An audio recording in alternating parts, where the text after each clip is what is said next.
बिस्मिल्लाहिर्रहमानिर्रहीम। अस्सलाम वालेकुम स्टूडेंट्स, मेरा नाम कासिम अली है और मैं आपका फिज़िक्स टीचर हूँ। तो students as you know well, हमने प्री फर्स्ट ईयर फिज़िक्स का चैप्टर नंबर 7 स्टार्ट किया हुआ था, ठीक है, जिसका नाम था ऑसिलेशंस। तो बेटा हमने अपनी इस वीडियो के लिए जो आज मैंने टॉपिक चूज़ किया है वो टॉपिक का नाम है डैम्प्ड एंड अनडैम्प्ड ऑसिलेशन। ठीक है, डिफरेंस है, ये भी ऐसा शॉर्ट क्वेश्चन आपसे पूछा जा सकता है कि आपने डिफरेंस बताना है कि डैम्प्ड और अनडैम्प्ड ऑसिलेशन का क्या मतलब होता है। ठीक है, इनमें क्या डिफरेंस आता है, आपने इसको एक्सप्लेन करना है। तो चलते हैं स्टूडेंट हम अपने टॉपिक की तरफ। बेसिकली डैम्प्ड ऑसिलेशन की जब हम बात करते हैं, डैम्प्ड ऑसिलेशंस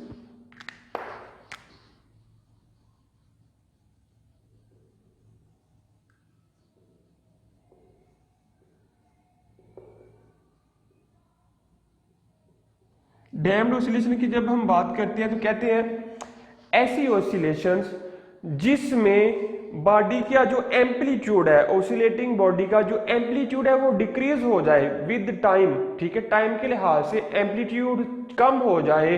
ठीक है, क्यों कम हो ड्यू टू एनर्जी डेसिपेशन, क्योंकि उसकी जो एनर्जी है वो कम होती जाती है, इस वजह से उसका जो एम्पलीट्यूड है बॉडी का वो कम हो जाए। तो ऐसे ऑसिलेशंस को हम कहते हैं डैम्प्ड ऑसिलेशन। तो डेफिनेशन क्या बनेगी इसकी, मैं लिखता हूं। कहते हैं oscillations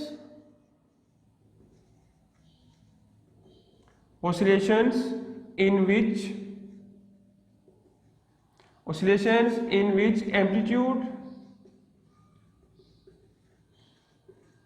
amplitude decreases with time due to energy dissipation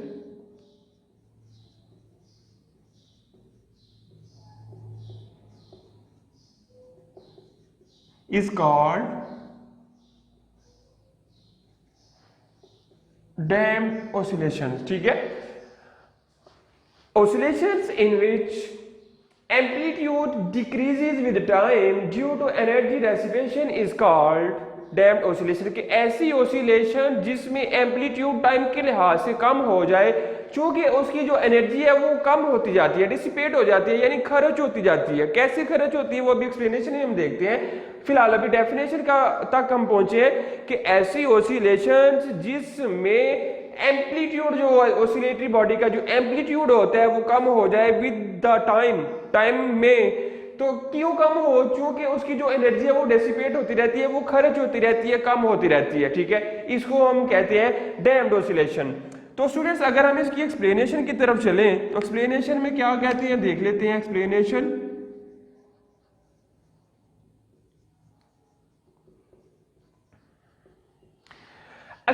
में कहते हैं क्या होता है कि amplitude of the body gradually become smaller and smaller. ठीक है, मैं लिखता हूं, साथ साथ समझाता हूं view. The amplitude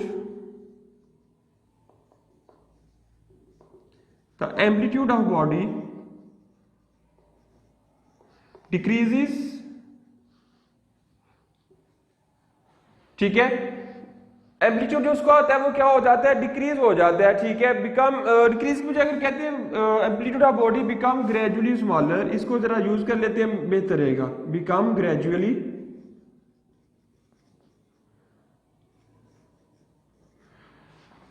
gradually smaller and smaller, कि उसका जो एम्पलीट्यूड होता है लम्हा बाय लम्हा क्या होता जाता है, वो स्मॉल होता जाता है, स्मॉलर होता जाता है। Become gradually smaller and smaller because of friction and air resistance, because of friction and air resistance,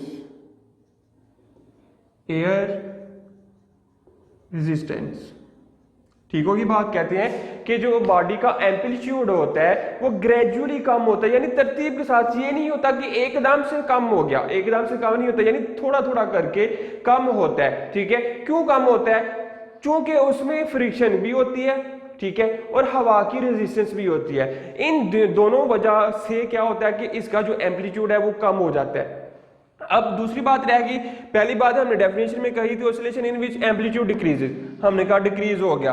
कैसे डिक्रीज होता है, क्यों डिक्रीज होता है? Due to friction and air resistance, air resistance friction की वजह से चेंज होता है। दूसरी बात की एनर्जी डेसिपेशन, अब हमने देखना है कि जो एनर्जी डेसिपेट हो रही है, खर्च हो रही है, वो कहां खर्च होती है, उसकी तरफ। कहते हैं as the energy of oscillator is use as the energy as the energy as the energy of oscillator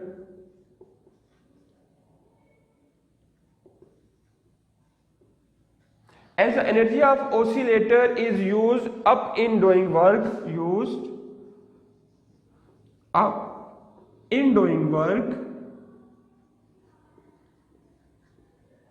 ठीक है, वर्क करने में इस्तेमाल होती है against the resistive forces, against the resistive forces,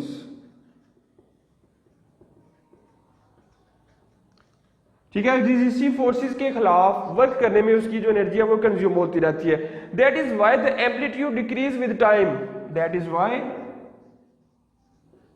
why the amplitude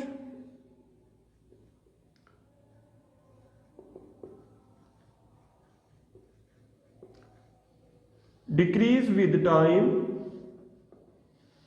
and become zero।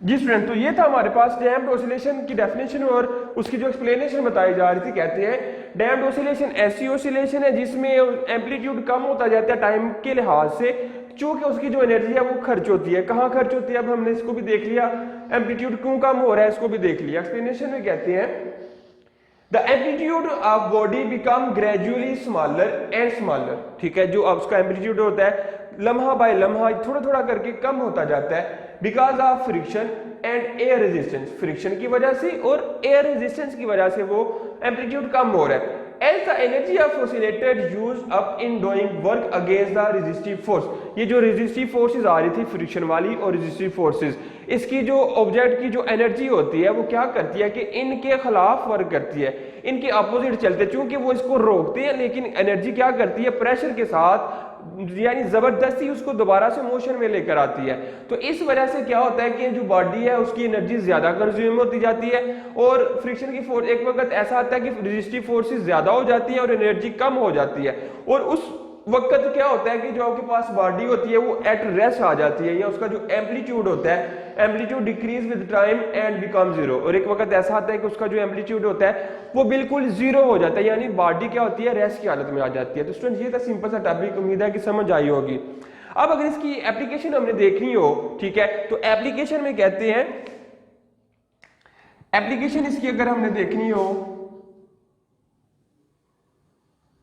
Application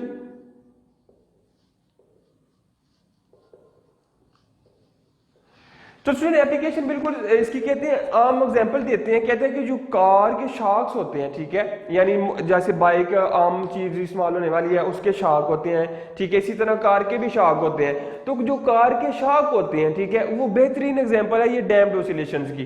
क्या होता है कि जब भी कोई आप मसलन रोड सही नहीं है, आपकी जो कार है वो ऊपर नीचे हरकत करती है, ठीक है, तो उसके शाक्स क्या होते हैं, उसकी हरकत को रोकने की कोशिश करते हैं जहां की बंदा आसानी के साथ ट्रैवल कर सके, ठीक है। अब देखिए, इमेजिन करें कि रोड टूटा फूटा है, आप जा रहे हैं किसी कार के अंदर, ठीक है, तो आप देखेंगे कि अगर रोड में खड्डे ज्यादा होंगे तो आपको ऊपर नीचे झटके लगेंगे, ठीक है, तो आपके शाख क्या करते हैं, उन झटकों के खिलाफ रेजिस्टेंस पैदा करते हैं, ठीक है, रेजिस्टेंस पैदा करते हैं कि इसलिए ताकि कि जो अंदर पर्सन बैठे हुए हैं वो कंफर्टेबल फील करें। और ऐसा ही होता है, अगर शाख ना हो तो आप देखेंगे कि जो आपको झटके लगते हैं वो बहुत हैवी झटके होते हैं, लेकिन शाख क्या करते हैं कि वो उनको जरा स्लो डाउन कर देते हैं ताकि आपको इतना झटका महसूस ना हो। तो ये सारा इसकी एप्लीकेशन है कि कहते हैं application of damped oscillation is the shock absorber of a car. Application क्या है, shock absorber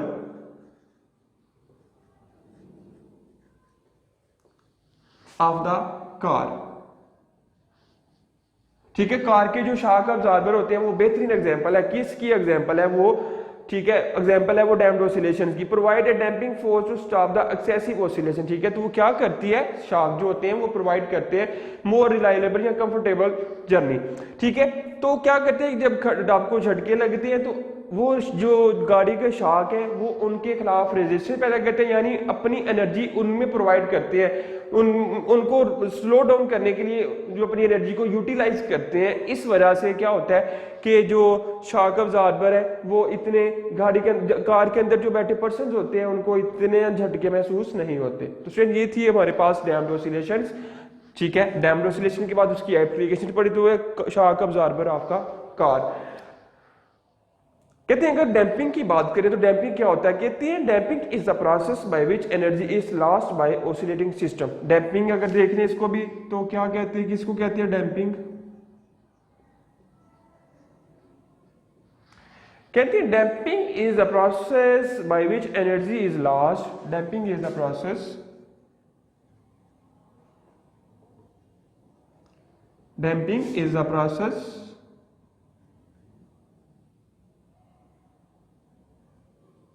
by which energy is lost by oscillating system।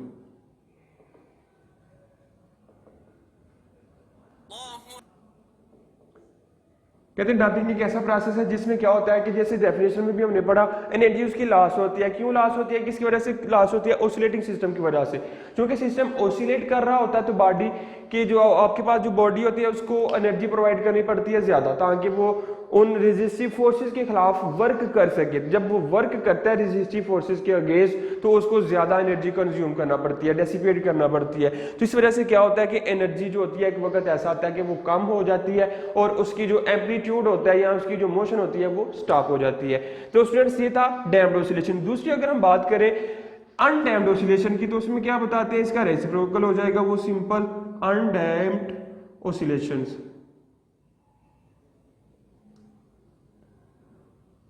ठीक है स्टूडेंट्स, अनडैम्प्ड ऑसिलेशन क्या फर्क आएगा? इधर कहते हैं oscillation in which amplitude decrease with time.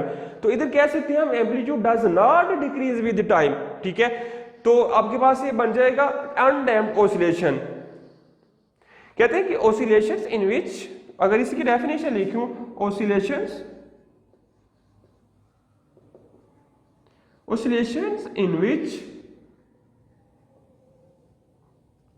in which amplitude does not change या decrease, amplitude remain same, ये लिखने ये more suitable होगा कि amplitude remain same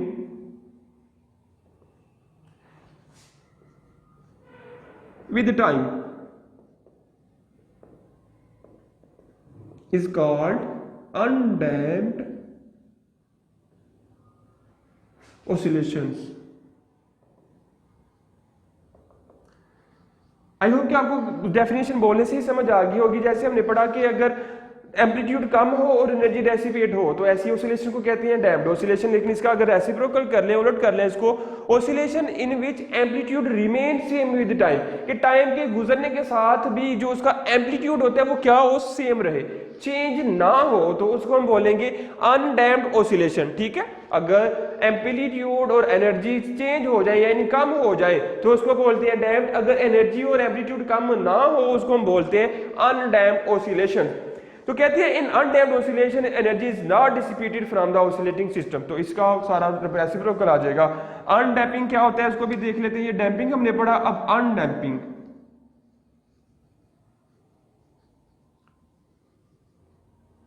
कहते हैं undamping is a process by which energy is not dissipated by oscillating system. अनडैम्पिंग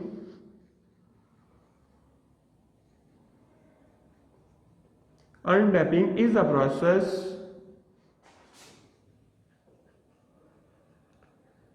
by which energy is not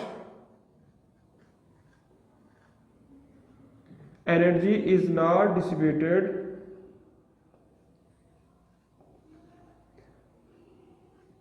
bye oscillating system.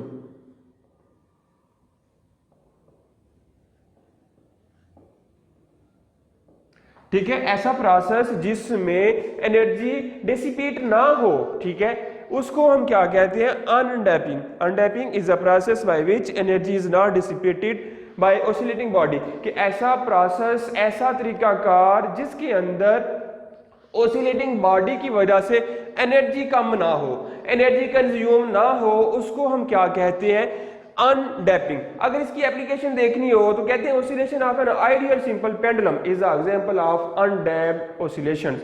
Example या application, इसकी application क्या होगी? एप्लीकेशन देख लेते हैं।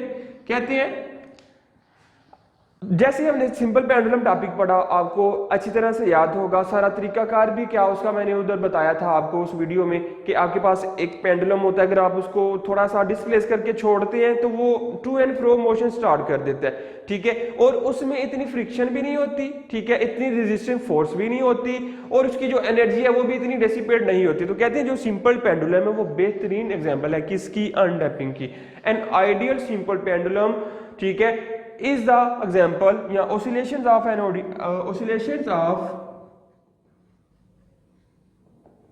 oscillations of an ideal simple pendulum, an ideal simple pendulum is the example of undamped oscillations। ठीक होगी बात कि जो सिंपल पेंडुलम यानी आइडियल सिंपल पेंडुलम हमारे पास होता है, उसकी जो मोशन होती है या उसकी जो ऑसिलेशंस होती है वो किसकी एग्जांपल बता रहे हैं? वो एग्जांपल है अनडैम्प्ड ऑसिलेशंस। तो स्टूडेंट्स बिल्कुल सिंपल सा टॉपिक, इंपॉर्टेंट भी हो सकता है शॉर्ट क्वेश्चन के लिहाज से, और मुझे उम्मीद है कि आपको समझ भी आ गई होगी सारी इसकी। तो सिंपल सा टॉपिक था डैम्प्ड एंड अनडैम्प्ड ऑसिलेशन। तो शॉर्ट क्वेश्चन में आपको इनका डिफरेंस पूछा जा सकता है, इनकी एग्जांपल्स आपने याद रखनी है, इनकी एप्लीकेशन आपने याद रखनी है, डैम्पिंग क्या होता है, अनडैम्पिंग क्या होता है। तो सिंपल सा टॉपिक था, आई होप कि आप इसको अच्छी तरह से समझ पाए होंगे। तो स्टूडेंट्स मिलते हैं फिर हम अपनी अगली वीडियो में अपने नेक्स्ट टॉपिक के साथ। तब तक के लिए मुझे इजाजत दीजिए। अल्लाह हाफिज। वीडियो पसंद आई तो लाइक करें, अपनी राय कमेंट करें। ऐसे ही मजीद वीडियोस के लिए हमारा चैनल सब्सक्राइब करें और बेल का आइकन दबाएं ताकि आपको हर वीडियो का नोटिफिकेशन मिलता रहे।